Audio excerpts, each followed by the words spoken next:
right? All right. So let me take a look here. So I'll take just the remote.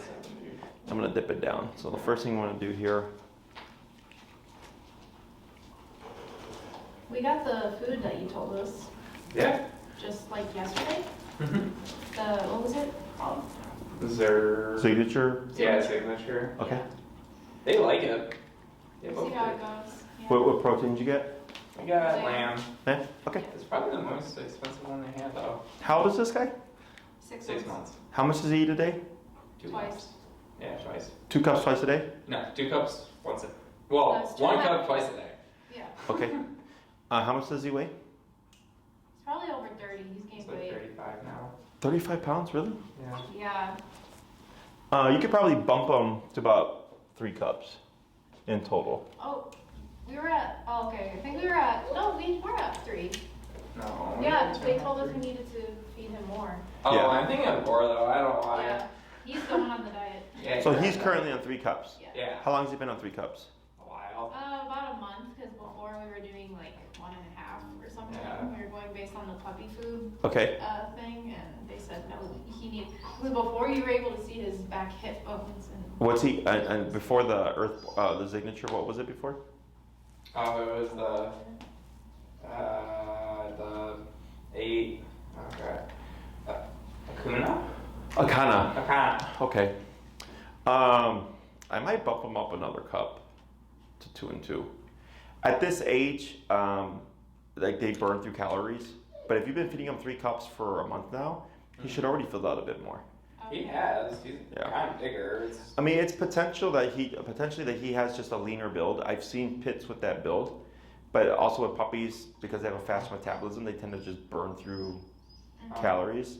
That's why the puppy food tends to be higher fat or something like that, because of that. Yeah, we were told he was a pit mix, and then somebody at the vet said he's probably a hound mix. Nah, he's a pit mix. Oh really? Oh, absolutely. That's all I see is pit. Oh really? Yeah, I mean, maybe it's some hound with the ears. Oh. ears are super floppy. Yeah, but like that skull and that head shape and everything, that's all pit to me. I mean, it depends, because some places, like I had a client who had a Weimaraner mix, and I walked in like, hey, nice pit. It was full pit. Oh wow. But they put Weimaraner mix to adopt them out. You know, people more likely adopt some kind of mix, hound mix, whatever, boxer mix. He was boxer mix. Yeah. That's how we got away with him when we lived at our apartment. Yeah. No, I look at him and I just think that's a pit. I mean, he's probably like some kind of like more of like a bully type of build, but both of these guys are pits. So I have him at 15, right there. So he's feeling that, so we're gonna start him lower. Yeah. So if we would have started him at 60, it would have been a bit of a shock. So part of this could be because of the environment. Also, like we're not doing heel right now; we're not in motion. So it's potentially I could see like that number being higher, not the ordinary. Yeah, that's on our walks is 60. Yeah. 67. So whenever, as a rule of thumb for you guys, if you're ever gonna work on anything new, always go down low and then work your way back up. Okay. So what objects do we need for Bay for the resource guarding stuff? All right, guys. Number 1 most is I didn't grab the heart. Okay. Go ahead and tell them. So what do you want your release word to be? It could be break. It can be okay. Specifically for objects. You mean like leave it or? No. So this release word is giving him permission to have the object. Oh, okay. Yeah, I've been saying like okay. Okay? Yeah. Alrighty. So go ahead and bring that object back down to his level again. Yeah. Go ahead and say okay. Okay. And then throw it on the ground. Yeah.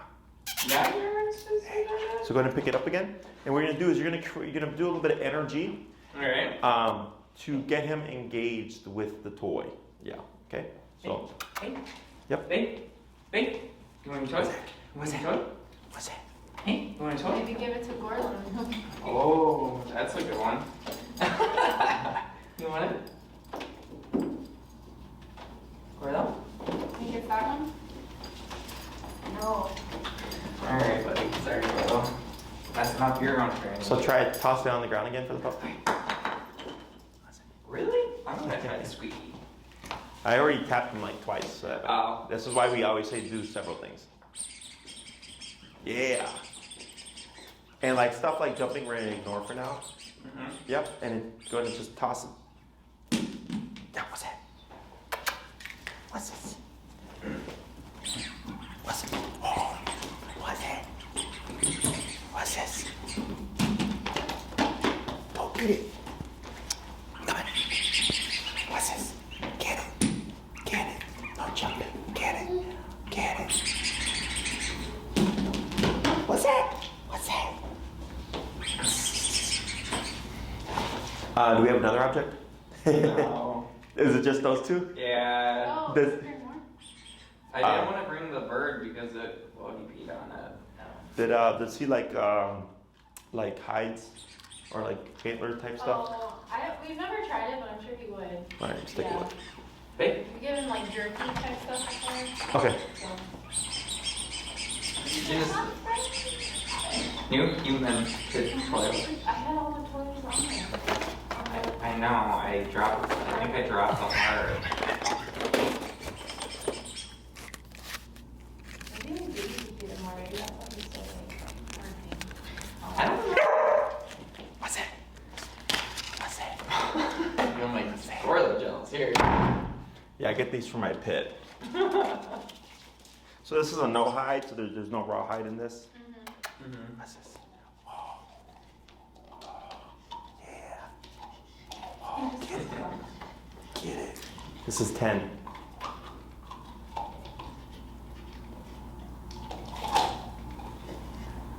Yes, get it. Oh. Oh. Oh, get it. Get it. Tap. Tap. Tap. Tap. Tap. Tap. Tap, tap, tap, tap, tap, tap, tap, tap. Yes. Okay, get it. Good, get it. So the same concept, but if you like for food too. Yes, so what we're doing here is we're teaching what we call disengagement. So it's not piss them off and make them angry, then shock them, is what people think. Tap, tap, tap, tap, tap, tap, tap, tap, tap, tap, tap, tap, tap, tap, tap. Good. So here, what I'm teaching them is when you feel pressure, release the object. So that's the disengagement. And then when I say okay, you can re-engage with the object. Mhm. So like right now, I'm not giving the okay. And you heard him like whine right there? Because he's like, hey, let me have it again, because he wants it. But now he has to practice patience. It's not this impulsiveness of everything that I present to you is yours. There has to be some kind of respect factor. Mhm. Okay, get it. Yeah, boy. So I'm gonna let him chew on it for a little bit while I talk, to let him kind of learn that he can have the object, okay? So when we do this, because this is more nuanced, we care about Mm-hmm. his interaction with the object in the sense of like, we want him to take it, blah, blah, blah, blah, right? So if I keep immediately tapping him when he goes for it, he's gonna lose interest. So earlier I tapped him at 15, I think, for that 2 times, nothing. Then the bone wanted nothing to do with it. So then I went lower, I went to 10, we bring out a higher value object, one that he's willing to re-engage with, okay? So he's willing to take the taps to have it again. And then if I tap, tap, tap, tap, tap, tap, tap, there, tap, right there, okay? So I'm not saying anything yet, because I want to make sure that the remote itself is what's getting Bay to release the object here, okay? Mhm. So once it's off limits,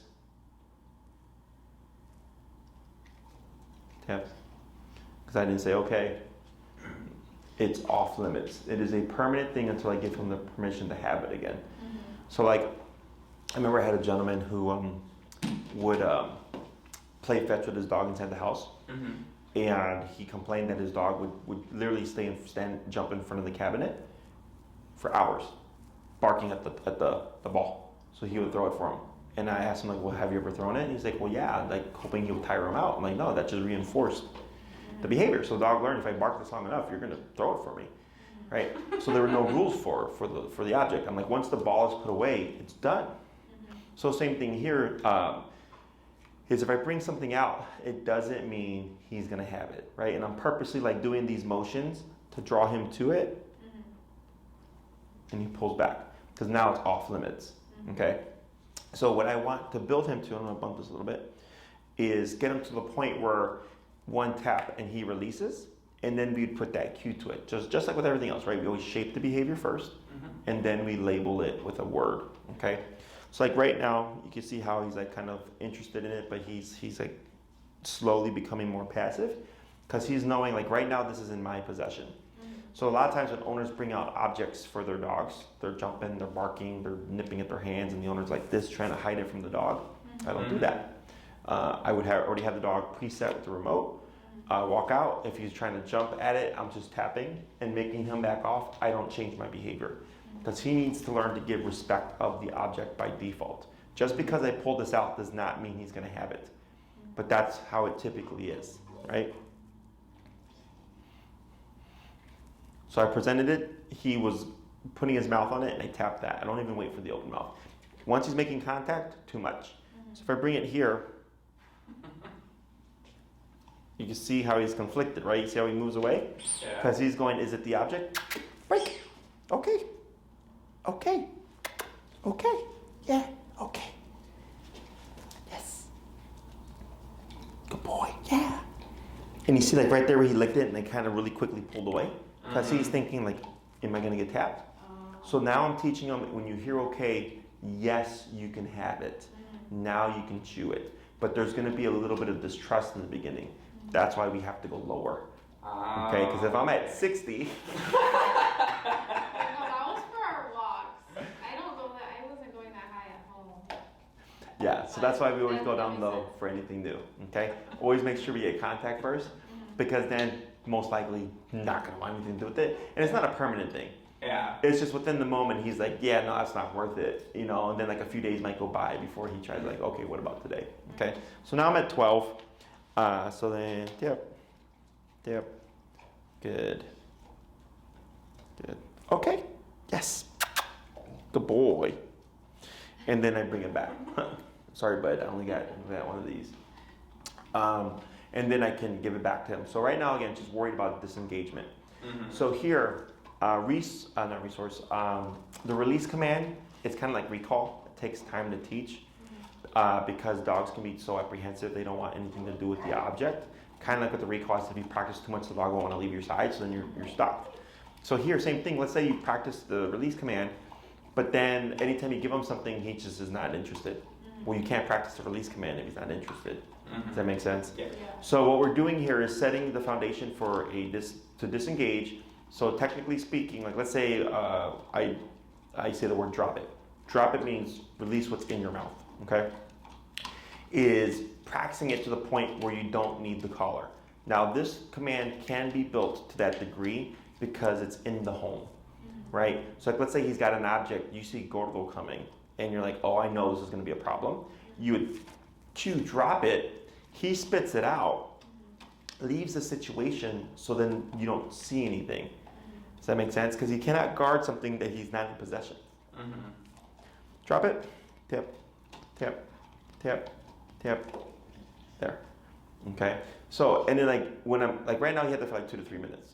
So he's really getting into the object. I cue the word, I don't repeat, but that was 4 taps. Okay. So, okay. Okay. Yeah, take it. What's this? Right here. Okay. Yeah, boy.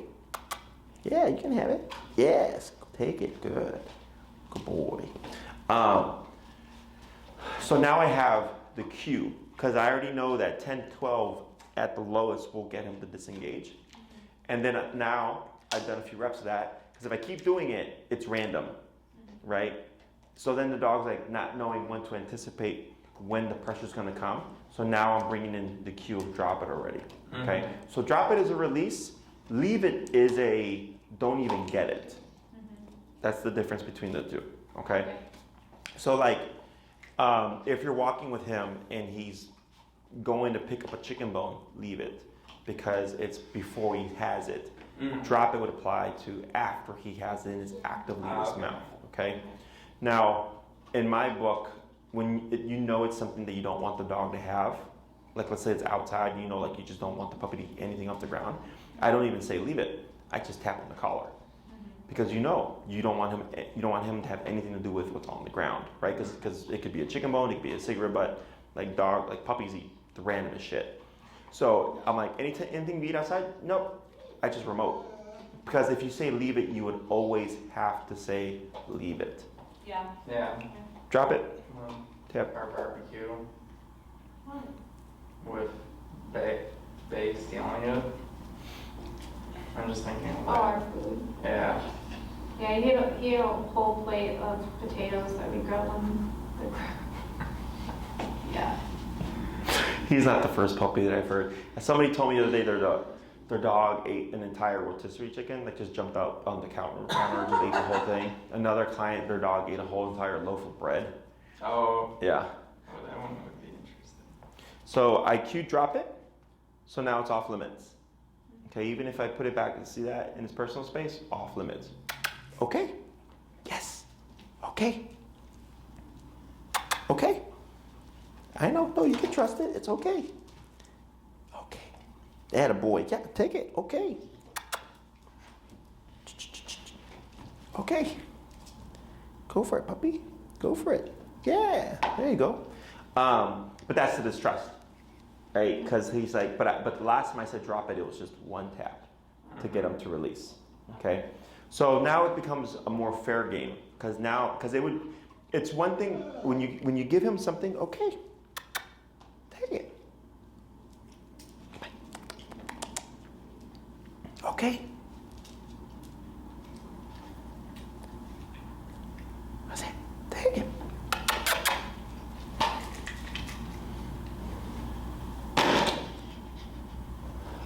Because I said, okay. So then if he won't take it from my hand,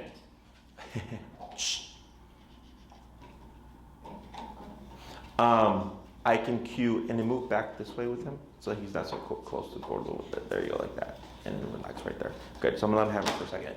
So last one I said drop it, one tap, he backed off. So now what we're doing is repeating the exercise. But if we drill it too much, he won't want anything to do with the object. So that's why I'm doing breaks of release and holding it, and then okay, you can have it, and letting him really get into it. So he's understanding that there's some kind of fairness to this game. Okay, so when you do this, you actually wouldn't drill it this much. This is simply for the sake of the exercise. You could get him a no hide, give it to him for 5 minutes, and then at 5 minutes, drop it. He releases it. And then you pick it up, put it away. Go ahead and say drop it. Drop it. That was 3 taps. So now it's off limits. Tap again. Okay. So and we're just leave it right there. Okay, so I'm at 12 right here. I'll hand this back to you. So here, when we cue drop it, we don't have to even be in the room. So like let's say you give him something, he's chewing on it for a bit. You give him a 5-minute timer, you come back, drop it. We don't go for the object. We need the dog to release the object. Once he's released it, then I can go pick it up and put it away. Or I can say, okay, and give it to him again. So he's thinking, drop it means spit it out, relinquish it. But then okay means I can have it, and I might have it again, or I may not have it again. Okay? Yeah, just gonna leave it right there. See how he's kind of testing the boundaries, and tap.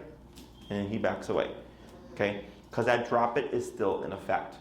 Okay, so we don't repeat commands. Once I've said it the one time, bless you, there is no repeats. Okay, you see how he gave distance here? When we deal with resource guarding, we always want the dog to give space. Okay, so he only guards with Gordo. Yeah. Yeah. Okay. Whenever we reach for something, he never does anything to us. Okay. Yeah. Does he ever pause or anything like that? Or does he just keep like... No, he keeps chomping down on his Oh, with food? Yeah. he'll just keep. Because I'll like reach down to put water and he doesn't do anything, but if he even goes near him, he'll like look at him and see if he's like coming close and then go back to his food, or he'll just attack him. Okay, so here, resource guarding with humans is obviously easier because we can control everything. Okay, whenever we tell a dog to drop something, it's not just drop it, it's drop it and give space. Okay? Because like let's say you tell him to drop it and he does, but he's standing a foot away from it and Gordo's walking by, you're still gonna get the attack because he's so close to the object. But when you get space like this, and actually we usually push for like 6 to 8 feet. When Gordo walks by, much less likely for there to be an interaction. Okay, but we would have to watch. So like let's say Gordo came over, he's over there, and he came to pick up the bone. Now it's a bit different. It's one thing to pass by, and another thing for Gordo to actively like pursue the bone, and he's looking. Okay, so that's why we want him to disengage and give space.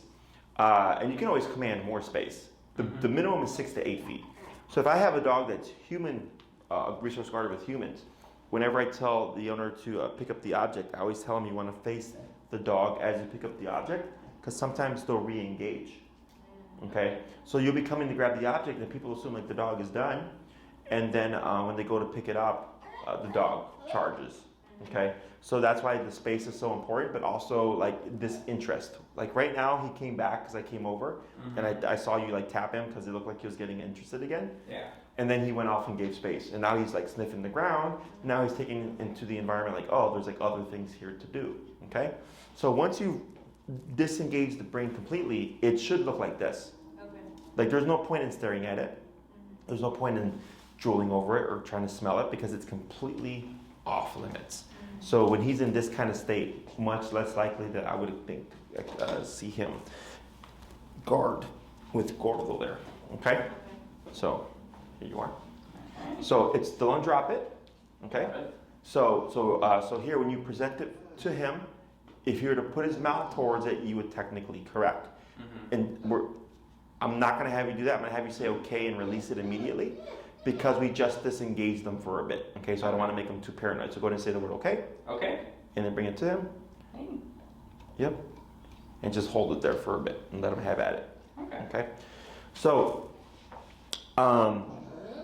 what I would suggest is anything that you know that he likes to play with, toys, bones, antlers, whatever, put everything away. And you only bring out these things in controlled context when he's going to be supervised. So if it's, we're going to give him, his squeaky toy, and he likes the squeaky toy too, he'd actually already be collared up, okay? Because we're anticipating he's going to be the problem. So with the disengagement, what we can also teach is when he sees Gordo approaching from a certain distance, to release the object by default. So let's say I'm Gordo and I'm walking by and he's chewing on his no-hide, right? And Gordo comes around this distance here. I had already started tapping. So what happens is, as Gordo comes into the space, the cue is now his presence. Okay, because he can't say drop it, right? And you're not always going to be there to say drop it. So what we teach him is, hey, if you happen to have something, Gordo walks by default, he will just back off and pull away, and Gordo passes, so we don't even get conflict. Okay. Now once Gordo is passed, he could technically come back and go for the object. So we can't make him like Gordo being in his personal space when he has something, but we can at least teach him to avoid conflict. Okay? Drop it. Drop it.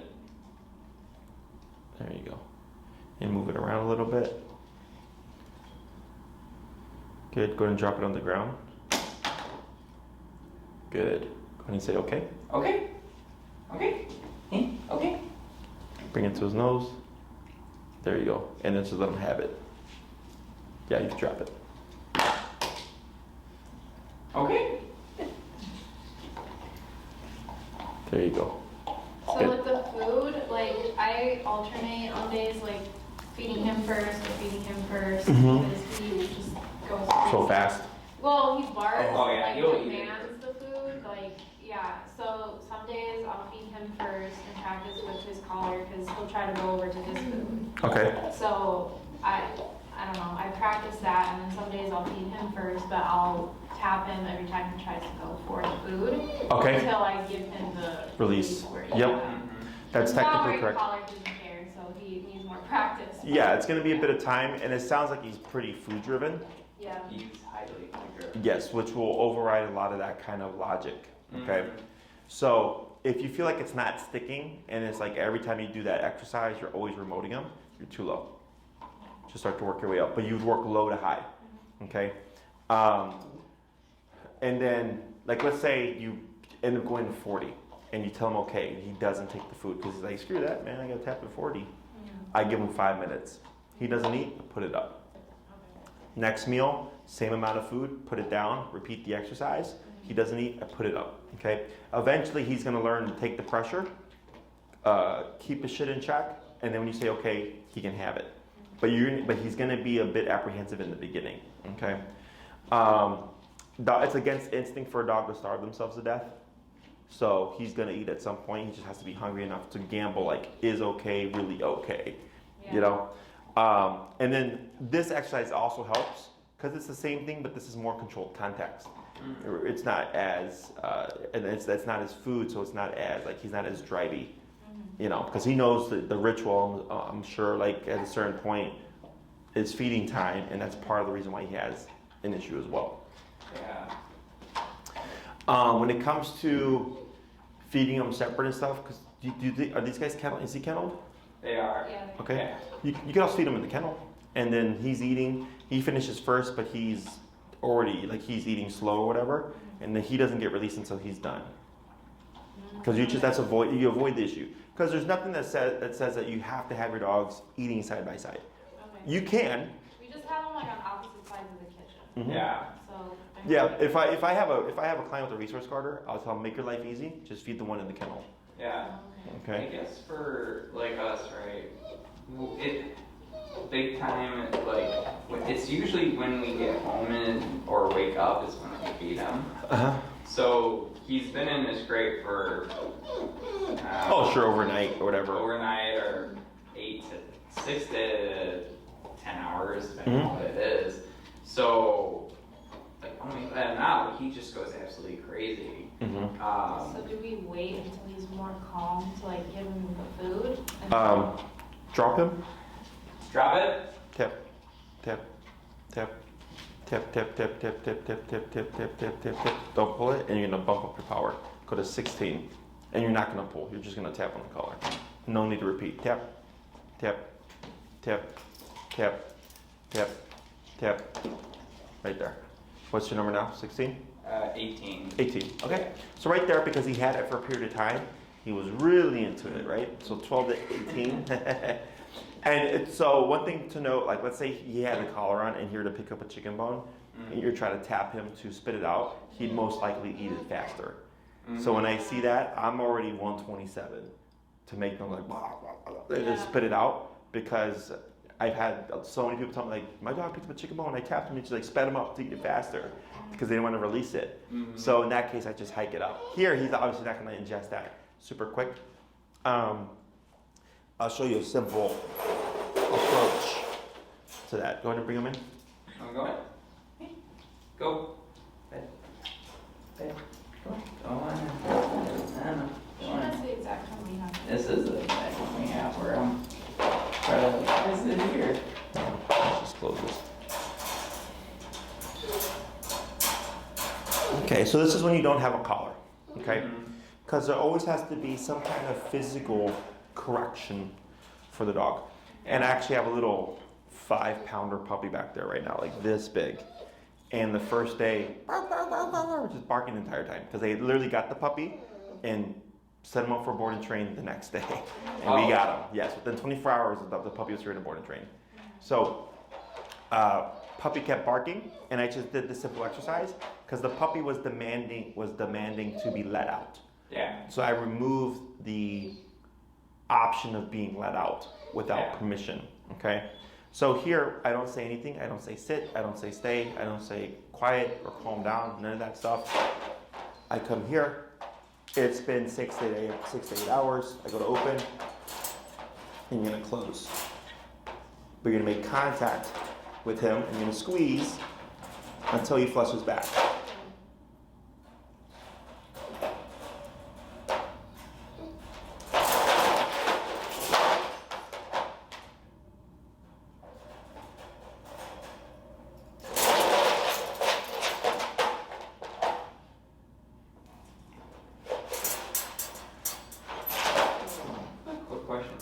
For a Yep. dog his size, how big should his crate be? He could probably be. Because right now we have half of this. This is a 36-inch kennel. Mhm. So what do you have, like a 24? No, like this is like the same one. We just have to split the divider in half. Oh, I mean, you could probably give him another quarter. Oh, okay. Yeah, enough to go in, turn around, and lay down. Oh, okay. So here, see how he's hanging back? Yeah. Because I use the gait to correct him, right? Because all about physicality. So here, I catch and press, and you could see where he was like this. And then finally, because he needs to be made to make the decision go back. Yeah. And then as soon as he did that, release pressure. And I did about 4 or 5 more times. The last one was the firmest. Catch, and then push, and then he backed away right away. And now with no words, he's sitting there calmly, right? Because now I removed this in terms of meaning for him. Mm-hmm. So a lot of dogs that struggle with separation anxiety, it's the assumption of freedom. Now this is gonna sound kind of screwed up, but we're dealing with dogs. Is if we take a human and we put him in a room with no way out, what do we get? Scratching and clawing on the wall. Yeah, panic, right? Get me the fuck out of here. Why am I in this room? If you ever saw Saw. Yeah. That's what I was thinking about, actually. So it's the same thing for this guy. We put him in this enclosed area. Let me out of here. I'm not supposed to be in here, right? So what I'm removing is the freedom or the option of freedom. Okay, so if I come here and I go to open this, it means nothing. Does that make sense? Yeah. Wow. Yeah. So there's nothing to get worked up about. Because just because I open this gate does not mean you're gonna come out. Mm-hmm. Just because I bring this bone out doesn't mean you're gonna get it. And that's why so many dogs have issues, because most people are, I open the kennel, the dog comes out, right? Or they use things like sit, stay. It's one thing to teach a behavior and shape it, and another thing to make it an expectation. That's the difference. Because you can do both. And I've had clients who say, Jesse, my dog sits and stays, but he's still a wild animal and I let him out. I'm like, yeah, because you've trained it. It's a skill as opposed to an expectation. Okay? Same thing with the bone stuff. Yeah, you could teach dropping and everything with food and stuff. But then if we got resource guarding, the dog will still make the decision. It's an expectation when I tell you drop it, you're gonna release it and you're gonna disengage and you're not gonna fight for it. Does that make sense? That's the difference here. So no words, nothing, just let him make a decision. Nope, that decision is gonna get you a consequence. So he's like, all right, well, I don't want the consequence. What happens if I just sit back and I'm waiting politely? Nothing. Now it's, well, how do we let the dog out? If you say break, okay, most likely lots of energy. Okay, so then what I do is when I open it, I do this exercise, and I don't care if he's been in there 10 hours or 6 hours or 2 hours, same concept every time. Okay, eventually you're gonna come, he might be like laying down in a donut, right? You'll come into the room, he doesn't even get up. Whereas most dogs, right? Yeah. Tails waggling. Is the moment he hears us upstairs, he goes crazy. Yes, because that all ties to you're gonna open the gate and I'm gonna run free. But what we should see is this is gonna work backwards. The first few nights or first mornings, whatever, he's gonna be going crazy. You do this exercise and then one day you should wake up and it's like, he doesn't even care. Because nothing, unless you say you can come out, it means nothing that you've woken up. Okay? So you could even come down, do this exercise, right? And you don't let him out. And you go get his food and you prep it. And feed him. Okay? Because that's the other thing is it's the sequence. So like when I get clients with their puppies and the clock goes off at 6 a.m., right? And they keep taking the puppy out, turning him up to go potty and stuff. And the next you know, the puppy learns that 1 minute after I hear that bell or whatever, I'm outside pottying, right? Is now they'll hear the bell or the alarm, and if the owner wants to sleep in, no, that puppy's thinking in 1 minute, exactly. Because you've created a sequence, you created expectation. So I might wake up at 6 a.m., get up, brush my teeth, get dressed, make some coffee. 6:15, I let the dog out. Sometimes it might be at 6 a.m. Okay, some might be at 7 a.m., some might be at 8 a.m. Yeah. But I've broken a pattern and I've put it on my terms Yeah. as opposed to an expectation. 4 to 55. I guess like we would let him out because like he'd be barking for like a good 10 minutes after an alarm would ring. Mm-hmm. And I just thought, you know, because he's been having accidents, he really needs to go outside or something. Mm-hmm. So I can see how It's a we yes and no. kind of made that pattern with him. Like he barks, we let him out. Yes. So like I get clients, puppy at 2 a.m. whines or barks. They run him out to go potty and then back inside, right? And I'll tell them, do you want to keep doing that? And they go, no, I want to sleep through the night. And I was like, don't do that. Because now you're teaching your puppy this pattern.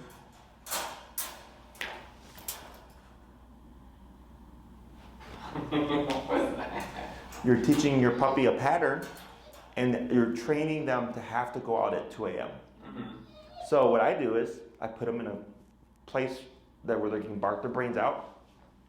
They wake up at 2 a.m., they're barking their brains out, they have to potty, I know. They're a puppy, they piss, they poop themselves. But now when I get up at 6 a.m. or 8 a.m., whatever that time is, they've been sitting there with it. And they're like, let me out, this is gross. So the next time at 2 a.m. they have to go potty, they're gonna think twice before they go. They're gonna try to hold it longer. Maybe they can't hold it, they go at 4 a.m., but at least they hold it from 2 a.m. to 4 a.m. And then they're sitting there for a couple hours. This is gross, I wanna do it again. So that's you, we repeat. So that's why like my dogs will hold it 12, 24 hours. They're all trained the same way. Or if they pottied, I let them sit in it until it's time to go to the restroom. Okay? Same thing with the overnight stuff. They woke up, you can bark your brains out, I'm not getting up to let you out. And you got a potty, you're gonna potty, but you're gonna learn to hold it. Puppies are capable of sleeping overnight as young as 2 months. oh, wow. Yes, but we think that they're not. During the day is different. When they're awake and active, it's every 2 hours. It's an hour per month. So if he's 6 months, technically 6 hours is what he's capable of holding it for. But at 6 months, dogs are also capable of holding it at an adult level. Okay, smaller dogs being the exception. Smaller dogs tend to be a little bit delayed in that. Okay, so here, this will help you with that issue. Now, let's say you do this, let's say he's barking to be let out. You can try to ignore him. Chances are he's going to keep barking. Okay, and if it's like you really want him to just shut up, I would come down, do this exercise to let him know like you're not coming out, and I'd also collar him up, and then go to sleep again. Okay, because you might get some residual agitation, so that this way you can correct it. So like technically, right now when he barked, you could have tapped that technically. What I did was a Caesar touch, which is the jab. Okay, and then you saw where he went like this right? Yes. So what that was. because when I corrected him and I held there with my hand like this is a disciplinary energy. So it's kind of like as a kid, like when your parents would give you just that look, and you knew what it meant, Same thing here. I give the correction, I let it sit of like I disagree with what you're doing, and then I close it, and then he goes into this resting state. Okay. So remember, dogs are all about physicality. It's just a matter of doing it correctly. Now the reason why I'm not suggesting to do the Caesar touch for the kennel barking, whatever, when you're gonna go back to sleep, is it's very difficult to do. I've been doing this for 10 plus years, so I developed the skill. It's gonna be easier for you to just collar him up, okay? And this way you can just tap him and not even have to get out of bed, okay? So now, if your alarm goes off, we don't hear any barking, and then you sleep in for another hour, then you go downstairs and he's just sitting there in his kennel and he's chill, it's because there's no meaning behind you being in the room, behind you opening the kennel door. None of that stuff matters until you've given him the cue of, now you may exit. Does that make sense?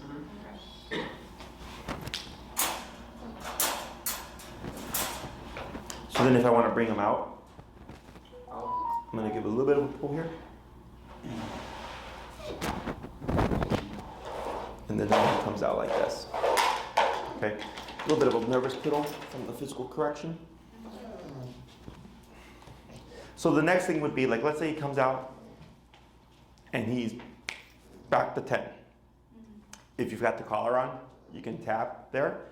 You don't have to say anything, because what you're saying is, I disagree with your energy. Just because he's a puppy does not mean he has to be crazy. Okay, that's a misconception. That's what people think. It's like right now, you see how he's exploring?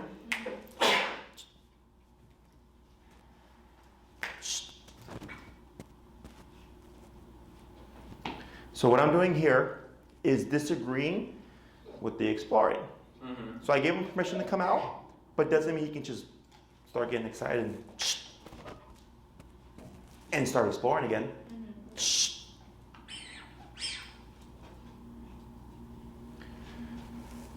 You can disagree with anything, and it can be even something as simple as excitement. It can be anything as simple as exploring or curiosity, okay? But that's why dogs have issues, because people think like, oh, like just let the dog do what it wants to do, but then you end up with this hyperactive puppy. And it's actually this big kind of feedback circle, because like we have the resource guarding, and I bet you if I had this puppy and I just did these simple rules, no e-collar and stuff, I wouldn't have resource guarding. Okay, because he has all these other rules. And he's like, Jesse does not let me go beyond 3 in the house. And, just because I see something doesn't mean I can have it. And when I go in the kennel and he wakes up, his alarm goes off, and he wants to sleep in, I can't bark my brains out. All these things end up indirectly fixing other things. So you're getting a kind of more full picture, because there's obedience for control type stuff, and then there's just rules. Like even this, like him being like whiny and stuff, right? Give him a tap. See what he does. That'd be nice for the car. Yes, you can correct that. Like that the whole time in the car. So like, what's your number right now? 48. It's at 48. 48? Let's say you're in the car. He's whining in the back, you tap him. 1 minute later, he's whining again. 55. Boom. Right? 1 minute later, he's whining again. 60. Boom. 10 minutes later, he's whining again, but now it's 10 minutes tap. But now it's 10 minutes later, right? Now I go 60, boom. Now he's quiet the rest of the car ride home. So next time, car ride back to the city, 60. He whines, boom. Quiet for the rest of the car ride to the city, right? Because that's the number that's gonna stop and then deter him. So you're doing what I just did with him, but at the press of a button. That's the only difference, okay?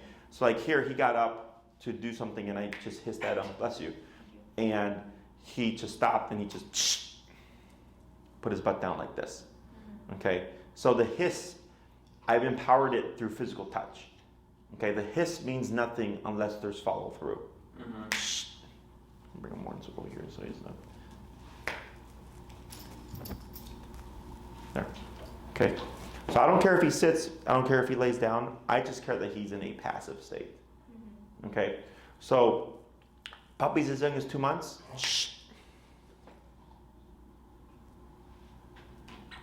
puppies as young as 2 months can already be calm, but the misconception is it's a puppy. They're wild, right? They're wild if you let them be wild. There's a video on YouTube, I think it's a golden retriever or yellow lab, and it's a room full of puppies, like 6 to 8 puppies, and they're barking and yipping, right? And they open the gate and she comes in and they all run towards her and like barking and yipping at her, and she just growls and starts air snapping at them, and you hear some of them yelp and they just quiet down within like 15 seconds. All of them, just silence like this. Okay? And so she comes in and disagrees with the energy. But people see puppies and they're thinking like, oh, a puppy can't be calm. Like a puppy's only calm if they're tired or they're sleeping. A puppy will rest when you say you can't do that, you can't do that, you can't do that, and you can't do that, and you certainly can't do that. So the puppy goes, then I'll be passive. And then when I take him outside, now's your time to be that puppy energy. But when we're back in the house, I want this energy. Okay. So this is a little bit more nuanced behaviorally. It's very simple. It's just changing how you see the dogs. In terms of, because people tend to think like, let's say it's a puppy, they were sniffing, sit, right? Place. But that's a skill that's not allowing the puppy to perform the behavior. Whereas here, I said, I don't care what you do, but you're not going to explore. So he chose to lay down. And you can see where he's getting a little antsy because he's a puppy and he's not used to being made to be passive. So, but the longer I would have him, you would start to see him be in a more passive state because I'm not allowing him to escalate. Okay?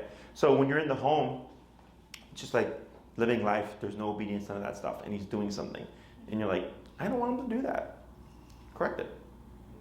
And this is also potentially how, if he's too wound up where the bonker doesn't have any effect, because he's already here, right? But as you start to do all these rules and bring him down to here, because when I gave him that touch right now, I mean, I gave him like maybe a 4 out of 10, not very firm.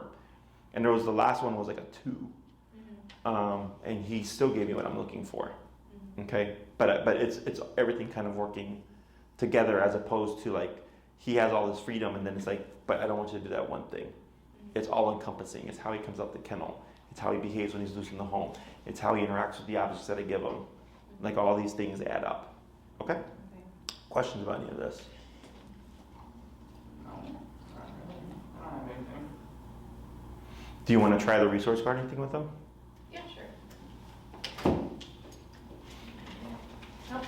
Yep. Thank Yep. you. Give me the remote. Here's this remote. There you go. I'll hand you the leash. Hey, how you doing? Okay, go ahead and just bring him over to the object. It's still off limits. Yep. Oh, okay. Still off limits? Yeah, it's still off limits because the last thing we told him was drop it. Right. Okay, so like let's say he has something and then you set it like on the coffee table. Can't have it. Even though it's right there in his visual and he can have access to it, he can't have it. Okay? Now you can pick it up. Okay. Right? So he got kind of close to it, but did not attempt to like bite it or anything. There you go. Good. And you see how he's looking straight at you now? Whenever you give anything, always remember that whatever it is that you're giving him that's the reinforcer is reinforcing what he's doing at that moment. So if he's going, gimme, gimme, gimme, right? And you feed it. You've now told him, if you do that, I'll give it to you again. I like passive, calm, eye contact. Okay? Okay, now you can have it. Okay? So go ahead and tell him okay. Okay. You know, put by his mouth. Good boy. And just let him gnaw on it for a little bit. Does he play tug at all? Yeah, a little bit. Yeah. You could do this with tug. Sometimes with him. Okay. Yep. So tug, I know people think like, oh, like tug makes dogs aggressive, blah, blah, blah, blah. Uncontrolled tug. Anything uncontrolled is not good or healthy for the dog. But if you're doing tug, yes, and you're playing, right? Like Pitt loves tug. You're playing, and then drop, and he spits it out. Yes. Boom, more tug. Right? And sometimes I'll let them carry it off. It's letting them have the win. The win, not the wind, the win. So they feel like, okay, because it's like a game, like for anybody. If you play against someone and you always lose, you're gonna keep playing, right? So same thing for the puppy. So sometimes we win and I put it away. Sometimes I let him go, have his fun with it, and the moment he decides it's over and he like walks away or he's bored, I put it up. Okay? But he at least thinks he won that match, so to speak. But because it's controlled, I'm not worried about like, oh, am I going to create anything? And typically, like when doing tug, when they say like create an aggressive dog, there's already aggressive tendencies. You know, there's already aggression there. But even if I have a dog that is aggressive, you could still play tug with them because it would be controlled. Okay? Going to drop it. Drop it. Oh wow, I didn't even tap. Yep, okay. Right there. So right there, that was good. He spit it out. And you said, I didn't tap, which is correct. If he relinquishes, he avoids the pressure. But because there was no tap, is it a real drop it? Right? Which is normal. Yes, and then you reinforced it. So now he just learned like, oh, if I hear drop it and I spit it out, I avoid the pressure. But if I go back, pressure will still kick in. Okay? That's the whole game. So then he's like, oh, if I just drop, like if I just back off and relinquish it and avoid it, I'm good. I won't get tapped again. Okay? And that's why using the tug is nice because it's something that you do every day, 3 to 5 minutes, just playing. And that you might go 5 minutes and give one drop it and then put it up. Or you might do 5 minutes with 20 drop it, and let him win. It's not creating a predictable pattern because then he's not going to do it. Okay?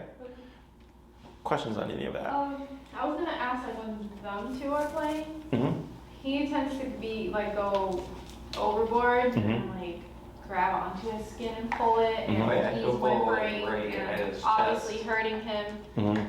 So would it just be a tap correction? Yes. Just without saying anything? Correct. Okay.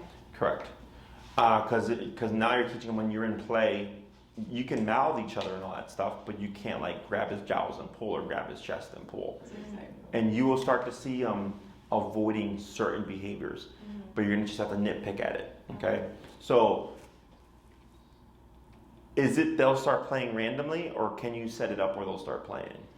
We'll just start playing. It's kind of been like every morning after eating. It's like morning Either Perfect. we'll initiate, yeah. What I would do then, because he's gonna have the collar on already for the mealtime and everything, right? Is leave it on and let them go into play mode. But you would go down to your 10, 15-inch range, and anytime you see him getting too mouthy, you just kick in with the pressure. Don't be surprised if you see a dip in play because of the rules, because everything's fun until there's rules. But eventually, I mean, every morning it's going to be a chance to rehearse. And then you'll start to see like, oh wow, he's not playing as like hardcore as he was before. I tried just tapping him, and then he'll like go back onto the couch and like just be passive. Sure. And won't want to play, and then he'll keep instigating to play. What's your number when you've tapped him? I was like 20 maybe. Okay, so I'd go 8. 8? Super low, yep. Okay. 8. Right.